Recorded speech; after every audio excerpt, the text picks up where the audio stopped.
পরম প্রেমময় যুগপুরুষোত্তম শ্রী শ্রী ঠাকুর অনুকূল চন্দ্রের আতুল চরণে জানাই আমার শতকোটি প্রণাম। জয় গুরু সকল ইষ্টপ্রাণ দাদা মায়েরা। আমাদের সাথে যদি সবসময় খারাপটা হয়, যদি সবসময় গৃহে রোগ শোক বিপদ আপদ লেগেই থাকে, যদি শত্রুর আক্রমণ সবসময় আমাদেরকে ধরাশায়ী করে দেয়, তাহলে বুঝতে হবে আমাদের কিছু না কিছু গলদ কিন্তু রয়ে গেছে। পরম দয়াল সেই গলদের ওষুধ কিন্তু আমাদেরকে দিয়েছেন।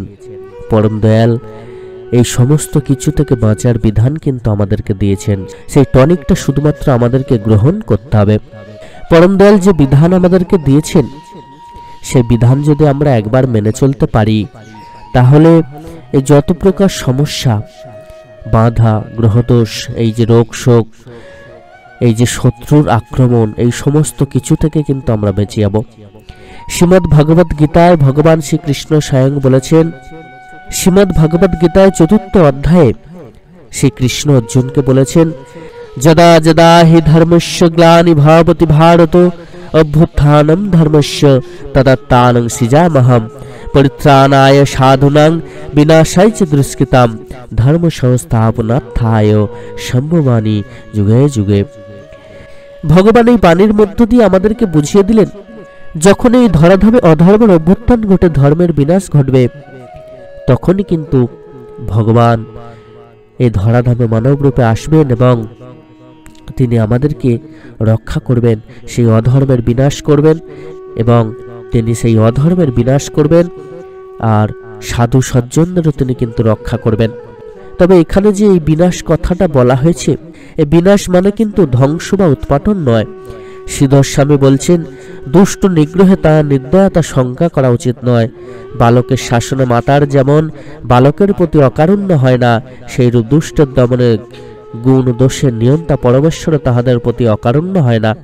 তিনি কিন্তু অসাধু বা অধর্মকে বিনাশ করবেন না, তিনি সেগুলোকে ভালোবাসা দিয়ে পরিবর্তন করবেন, তাদেরকে সঠিক পথে চালানোর চেষ্টা করবেন, তাদেরকে সঠিক পথ দেখাবেন এবং সেই অধর্মকে ধর্মে পরিবর্তন করবেন, অসাধুকে সাধুতে পরিবর্তন করবেন, যাতে ধর্ম আবার বেঁচে থাকে, যাতে প্রত্যেকে সেই ধর্মের স্বাদ আস্বাদন করে সেই ধর্মকে সাথে নিয়ে চলতে পারেন।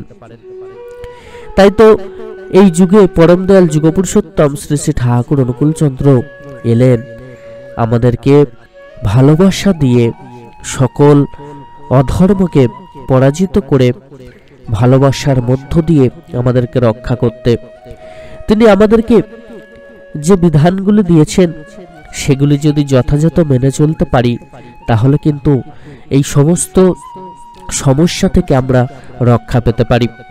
এই যে আমরা এত রোগ শোকে ভুগি, পরম দয়াল যুগপুরুষোত্তম সদাচারের মাধ্যমে কিন্তু সেই রোগ শোক থেকে মুক্তির পথ আমাদেরকে দিয়েছেন। এই সদাচারকে তিনি 3টে ভাগে ভাগ করেছেন, শারীরিক, মানসিক এবং আধ্যাত্মিক। এই 3টে দিকই কিন্তু আমাদেরকে সর্বাঙ্গীন কল্যাণ প্রদান করে এবং আমাদের মধ্য দিয়ে পরিবারের কল্যাণ সাধিত হয়, আর এর মধ্য দিয়ে কিন্তু আদর্শ পরিবার তৈরি হয়, আর এর মধ্য দিয়ে পরিবারের প্রত্যেকটা মানুষ হয়ে ওঠে শোষণহীন, অহিংস এবং সমাজটাকে সুন্দর করে তোলে। আর এইভাবেই সমাজ বাঁচাবে দেশকে, সর্বরকমভাবে অবক্ষয়ের হাত থেকে বাঁচবে পৃথিবী, রোগ শোক অন্যায় অবিচারে নারকীয় যন্ত্রণা থেকে দিগন্ত অনুরণিত হবে শ্রী শ্রী ঠাকুরের মহামন্ত্র, মা বিনস্য মা জহি সক্কতে চেত মৃত্যুম অবলোপয়।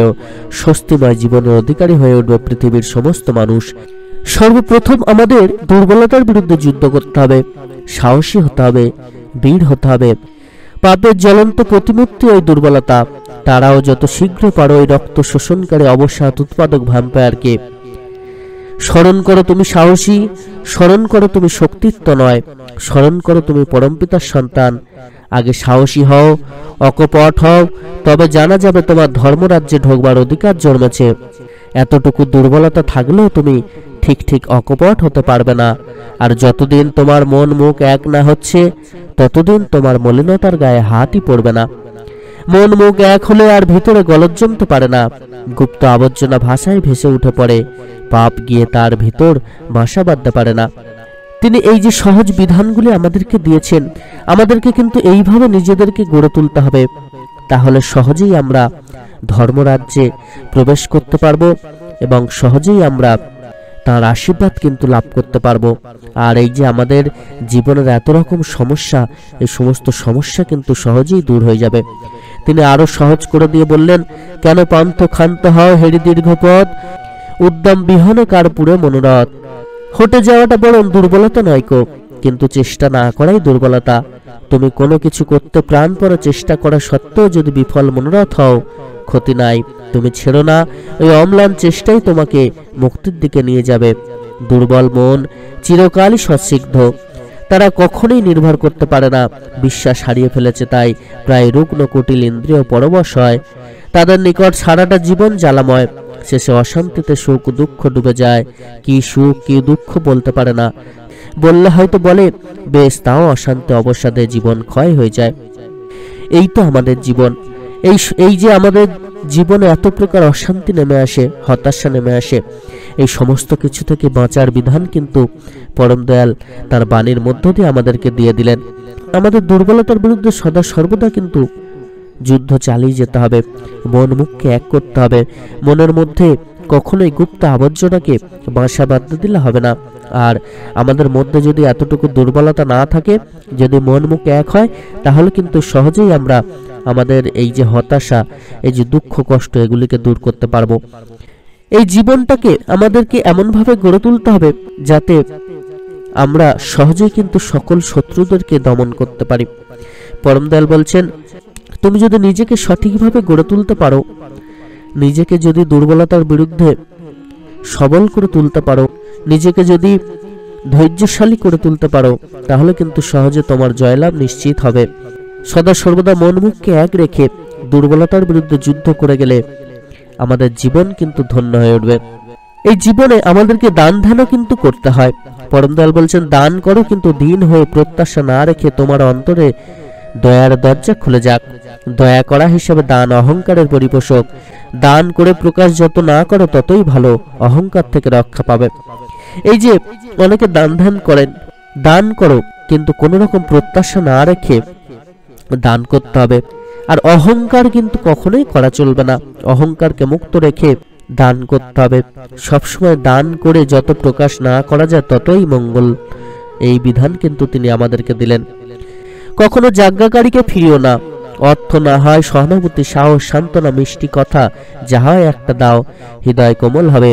অপরের মঙ্গল কামনায় নিজ মঙ্গলের প্রসূতি।